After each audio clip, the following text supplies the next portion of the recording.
1995 June 15 cinema ఉంది. 2015 కాలం ఎంత తొందరగా వెళ్ళిపోయిందో తలుచుకుంటే భయం వేస్తుంది. అప్పుడే 20 సంవత్సరాలు అయిపోయిందా అని. అది కూడా మా పెద్దబ్బాయి విష్ణువర్ధన్ బాబు గుర్తు చేశాడు. డాడీ, ఈ 40 సంవత్సరాల నట జీవితంలో ఒక పెదరాయుడిని గురించి గమ్మత్తుగా కొనుక్కొని చేయాలనుకున్నాను. మనోజు వివాహం వల్ల అది లేట్ అవుతోంది, కానీ ఇంటర్వ్యూలు మాత్రం 10 మందికి తెలియజేయండి అంటే ఎందుకురా అన్నాను.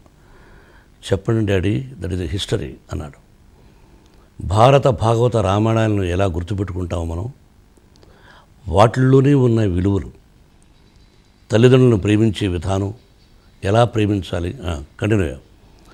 తల్లిదండ్రులు అంటే ఏమిటి, విలువలు, అన్నదమ్ముల అనుబంధం అంటే ఏమిటి, భార్యాభర్తల సంబంధం అంటే ఏమిటి, ఒక ఇంట్లో ఒక మందరం ఉంటుంది, ఒక శకుని ఉంటాడు, ఇవన్నీ క్యారెక్టర్స్ ముందే చెప్పారు.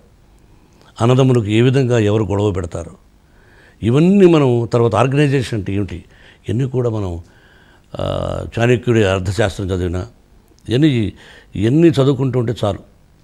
ఆ విలువలే ఇప్పుడు మనం పాటిస్తున్నాం. తక్కువ పాటిస్తున్నాం కాబట్టి ఎక్కువ గొడవలు జరుగుతున్నాయి. అటువంటి విలువలు కలిగినటువంటి చిత్రం పెదరాయుడు. ప్రతి నటుడికి అంత గొప్ప కథ ప్రతిసారి దొరకదు, అదేదో అదృష్టం. అటువంటి నా అదృష్టం నా స్నేహితుడు రజనీకాంత్ ఆ సినిమా వెళ్ళి చూడమనడం తమిళ్లో, అది చూసిన తర్వాత రైట్స్ నువ్వే వెళ్ళి మాట్లాడుకోరానడం, నేను వెళ్ళడం, ఆ నిర్మాతతో మాట్లాడడం, ఆయన ప్రేమగా నాకు ఆ రైట్స్ ఇవ్వడం, రజనీకాంత్ వాడే నేను సినిమాలో యాక్ట్ చేస్తానని చెప్పడం, ఇవన్నీ స్నేహానికి మారుపేరు లాంటి వాడు. ఇవన్నీ జరిగాయి. ఇవన్నీ అనుకుంటే జరిగాయంటే అనుకోలేదు. అనుకున్నామని జరగవు అన్నీ, అనుకోలేదని ఆగవు కొన్ని. జరిగేవన్నీ మన మంచికి అనుకోవడమే మనిషి పని అన్నట్టు అలా దొరికింది కథ.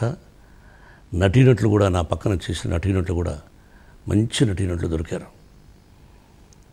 భానుప్రియ, సౌందర్య, తమ్ముడేసిన రాజా రవీంద్ర, విలనేసిన అనంతరాజు, అలాగే మ్యూజిక్ డైరెక్టరు, ఒక కెమెరామెన్ పిఎస్ ప్రకాష్, ఒక ఫైట్ మాస్టర్ విజయన్.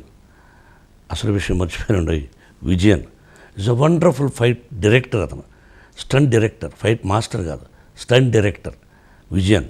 ఫైట్స్ చూడండి ఈరోజుకి. లాస్ట్ క్లైమాక్స్లో సన్నివేశం చూడండి.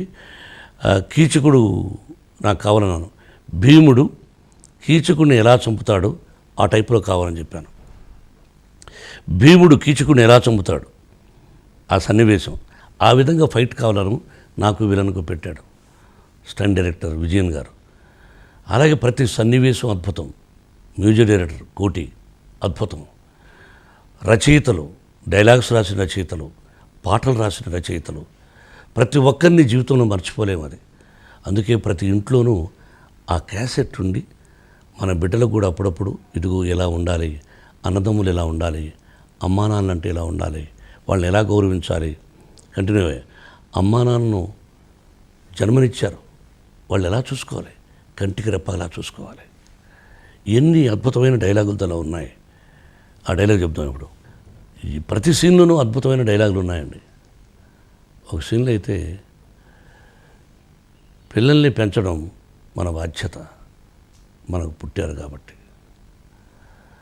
భార్యను పోషించడం ఉండు, ఇక్కడ బాధ్యత, అక్కడ కర్తవ్యం. పిల్లల్ని పోషించడం మన కర్తవ్యం, బాధ్యత. కంటిన్యూ చేయా.